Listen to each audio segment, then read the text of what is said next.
నమస్కారం.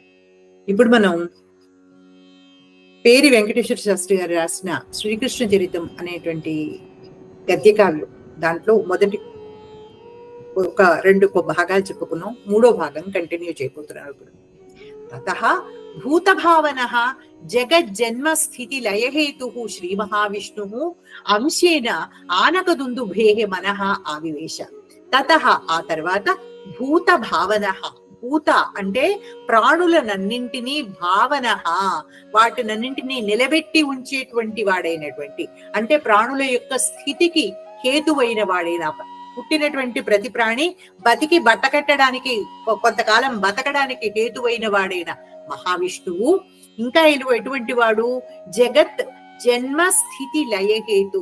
జగత్ ఈ లోకాలన్నింటి యొక్క జన్మ పుట్టుకకి, స్థితి అవి నిలిచి ఉండడానికి, లయ అవి నశించడానికి, అన్నింటికి వాటి యొక్క విలయానికి అన్నింటికి కూడా హేతువైనటువంటి శ్రీ మహావిష్ణువు. శ్రీ మహావిష్ణువు అంశేన తన యొక్క ఒక అంశతోటి ఆనకదుందుభేః మనః ఆవివేశ. ఆనకదుందుభి అంటే ఈయన వసుదేవుడి యొక్క ఒక పేరు ఆనకదుందుభి అనేటువంటిది. ఆ ఆనకదుందుభి యొక్క మనస్సుని ఆవివేశ, ప్రవేశించాడు. తేనచ మనసా సమాహితం జగన్మంగళం అచ్యుతాంశం మనసైవ దధౌ. తేనచ అతని చేత కూడా, ఆ వసుదేవుడి చేత కూడా మనసా సమాహితం, తన యొక్క మనస్సు చేత పొందబడినటువంటి వాడు, జగన్మంగళం జగత్తుకి మంగళ ప్రదుడైనటువంటి వాడు. జగత్తు యొక్క మంగళం అంతా ఒక రూపాన్ని ధరిస్తే అది మహావిష్ణువు అయినటువంటి వాడు అయిన ఆ అచ్యుతుని యొక్క అంశం, ఆ అంశని మనసైవ దధౌ, ఆయన తన అది మనసైవ దధౌ అంటే ఆయన చేత తన మనస్సులోనే ధరించబడింది. అంటే ఆయన తన మనస్సులో ధరించినటువంటి ఆ విష్ణుమూర్తి ఆయన ద్వారా దేవకీదేవి యొక్క గర్భంలోకి ప్రవేశించాడనమాట. తర్వాత దేవకి సాగ్నిగర్భ శమీ ఇవ నితరాం రేజే. ఎప్పుడైతే ఈ మహావిష్ణువు వసుదేవుడి యొక్క మనస్సులోంచి తన గర్భంలోకి ప్రవేశించాడో అప్పుడు దేవకి సాగ్నిగర్భ శమీ ఇవ, అగ్నిగర్భ అయినటువంటి, సాగ్ని అయిన అంటే అగ్నితో కూడినటువంటి గర్భ, తన యొక్క లోపలి భాగం కలిగిన శమీ ఇవ, శమీ వృక్షం లాగా నితరాం రేజే. నితరాం అంటే మిక్కిలిగా, రేజే ప్రకాశించింది. ఎప్పుడైతే ఆవిడ గర్భంలోకి శ్రీ మహావిష్ణువు ప్రవేశించాడో ఆ శ్రీ మహావిష్ణువు యొక్క తేజస్సు తోటి ఆవిడ ఒక గొప్ప అద్భుతమైనటువంటి తేజస్సుని వహించింది. ఎట్లా ఉంది ఆవిడ అంటే అగ్నిని తన గర్భంలో దాచుకున్నటువంటి శమీ వృక్షం లాగా ఉంది. అథ కంసః స్వప్రభయా సకలమపి భవనం విరోచయంతీం తాం ప్రేక్ష్య ధ్రువం మే ప్రాణహరః శ్రీహరిః అస్యాం సన్నిహితః యదియం పురా నేదృశి ఇత్యాకలయ్య తాత్కాలికం కరణీయం చింతయామాస.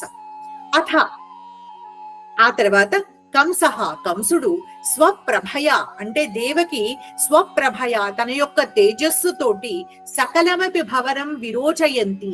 సకలమపి అంటే సమస్తమైన భవనాన్ని అంటే భవనాన్నంతటిని, విరోచయంతి అంటే ప్రకాశింపజేస్తూ ఉన్నటువంటి తాం ప్రేక్ష్య ఆ దేవకిని చూసి, అంటే ఆవిడ దేవకిలో ఇంత గొప్ప తేజస్సు నిండి ఉండడం, ఆవిడ ఎక్కడికి వెళ్తే అక్కడంతా ఆవిడ తలుపు ఆ తేజస్సు తోటి ప్రకాశిస్తూ ఉన్నట్టుగా ఉండడం, ఇదంతా ప్రేక్ష్య చూసి ధ్రువం మే ప్రాణహరః శ్రీహరిః అస్యాం సన్నిహితః. ధ్రువం నిశ్చయంగా, తప్పకుండా, మే ప్రాణహరః నా ప్రాణాన్ని హరించబోతూ ఉన్నటువంటి శ్రీహరికి విష్ణువు అస్యాం సన్నిహితః ఈమె యందు సన్నిహితుడై ఉన్నాడు.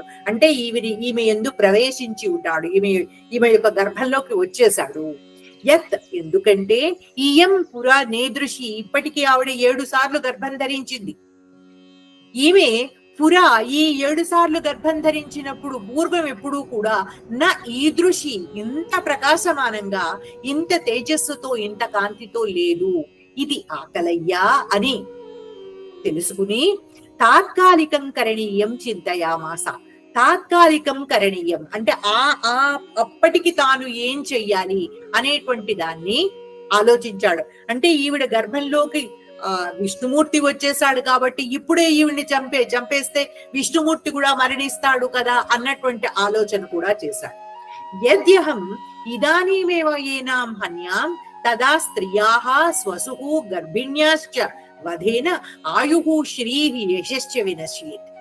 యది శ్రియా యశసా చ పరిత్యక్తః సః జీవన్నపి మృత ఏవ యశో విహీనమేవం ఏనం అన్యేపి పరిత్యజంతి అతః ఆ ప్రసూతి ప్రతీక్ష్యం ఇది. అతను ఆలోచించింది ఏంటంటే యది అహం నేను యది ఒకవేళ ఏనాం ఈమెని ఇదానీమేవ హన్యాం ఇప్పుడే చంపేస్తే గర్భంతో ఉండగానే చంపేస్తే తదా అప్పుడు ఏమవుతుంది స్త్రీయాహ మొదట మాట ఈవిడే స్త్రీ, తర్వాత స్వసుహు పైగా నా చెల్లెలు, అంతేకాకుండా గర్భిణి. ఈ అంటే స్త్రీనే చంపకూడదు, చెల్లెల్ని అసలు చంపకూడదు, గర్భిణి అయినటువంటి స్త్రీని అది ఎవరైనా కానీ అసలు చంపకూడదు. ఇట్లాంటి వధ గనక నేను చేస్తే ఆయుహు శ్రీహి యశశ్చ వినశ్యేత్ నా యొక్క ఆయుస్సు శ్రీహి సంపద యశశ్చ కీర్తి కూడా వినశ్యేత్ నశించిపోతుంది. ఒకవేళ నేను ఈవిడ్ని చంపి నా యొక్క ఆయుస్సు సంపద యశస్సు వీటన్నిటినీ పోగొట్టుకుని ఇంకా బతికున్నాననుకో అప్పుడు యది శ్రియా యశసాచ పరిత్యక్తః ఎవరైనా ఒకడు శ్రీ సంపద యశస్సు ఈ రెండు కూడా పోగొట్టుకుని గనక ఉన్నట్లయితే సహా వాడు అంటే అట్లాంటి వాడు జీవించి ఉన్నప్పటికీ జీవన్నపి మృతయేవ వాడు బతికి ఉన్నా కూడా చచ్చిన వాడికి ఇదే లెక్క. యశో విహీనమేనం అన్యేపి పరిత్యజంతి యశః విహీనం యశస్సు అంటే కీర్తి మంచి పేరు లేనటువంటి ఏనం ఆ వ్యక్తిని అన్యే అపి ఇతరులు కూడా పరిత్యజంతి విడిచిపెట్టేస్తారు, అతన్ని పూర్తిగా దూరంగా వదిలేస్తారు.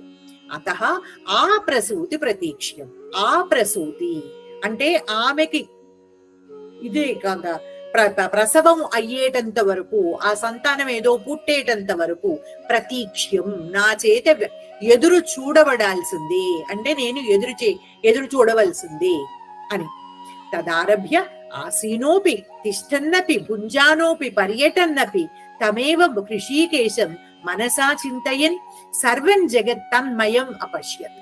తదారభ్య ఇంకా అది మొదలుకుని ఆసీనః అపి కూర్చున్నవాడైనప్పటికీ తిష్టన్నపి నిలబడి ఉన్నప్పటికీ భుంజానోపి తింటున్నవాడైనప్పటికీ పర్యటన్నపి తిరుగుతున్నవాడైనప్పటికీ తమేవ హృషీకేశం మనసా చింతయన్ ఆ హృషీకేశుణ్ణి ఆ మహావిష్ణువునే మనసా చింతయన్ మనస్సుతో ధ్యానం చేస్తూ సర్వం జగత్ తన్మయం అపశ్యత్ మొత్తం లోకాన్నంతటిని కూడా తన్మయం ఆ విష్ణుమయంగానే అపశ్యత్ చూస్తూ ఉండేవాడు. అంటే ఆయనకి ఎటు చూసినా విష్ణువే కనిపిస్తూ ఉండేవాడు. బ్రహ్మేశానౌ నారదాదయో మునయశ్చ దేవాశ్చ దేవకీ గర్భస్థం అచ్యుతం శృతి శిరోభిః అస్తువన్.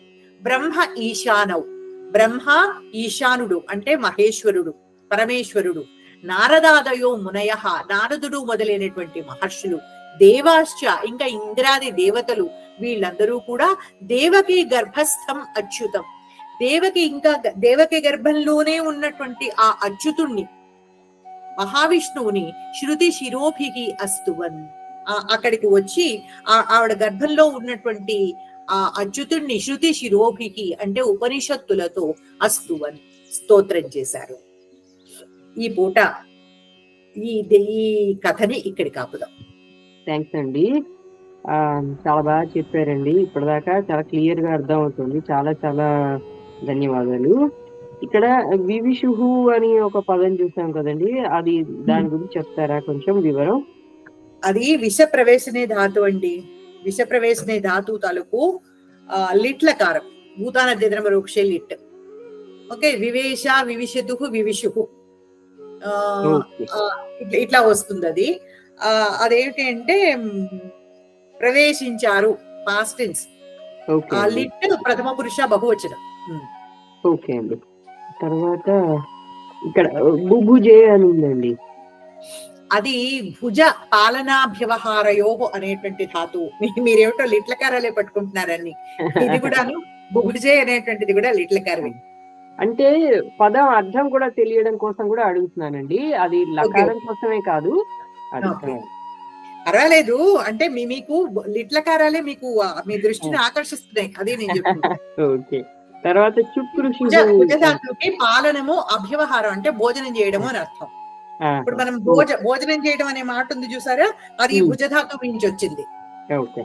చుక్రుషు అండి. చుక్రుషు కృష కృష ఆహ్వానే రోదనేచ అనే ధాతువు. ఇది కూడా లిట్లకారవి. లిట్లకారం అంటే లిట్లకారాలే ఎక్కువ ప్రయోగం చేసినట్టున్నారు ఇక్కడ. చుక్రోష చుక్రుషతుహు చుక్రుషుకు అంటే ఏదై ఉంటుందంటే మీకు అనతితన భూతైలంగులు బాగానే తెలిసి ఉంటాయి, అలవాటు అయి ఉంటాయి. ఈ లిట్లకారాలు అవేను ప్రయోగం అంత బాగా అలవాటు ఉంటది కాబట్టి ఇది ఏమిటి రూపం ఏమిటి మనకు తెలియదే అని అనిపిస్తూ ఉండొచ్చు. అది ప్రయోగం కూడా అవే ఎక్కువ కూడా చేసి ఉండొచ్చు. తర్వాత ఇంకా ప్రయోగం ఈయన లిట్లకారాల ప్రయోగం ఎక్కువ చేశారు కదా. అదే. సో ఇంకా నేను ఇందులో మనం కొత్తగా చదివిన వాటి నుంచి నెక్స్ట్ వీక్ అడుగుతానండి ఇంకా ఏమన్నా వర్డ్స్ తెలియనివి. ఓకే. చాలా చాలా థ్యాంక్స్ అండి.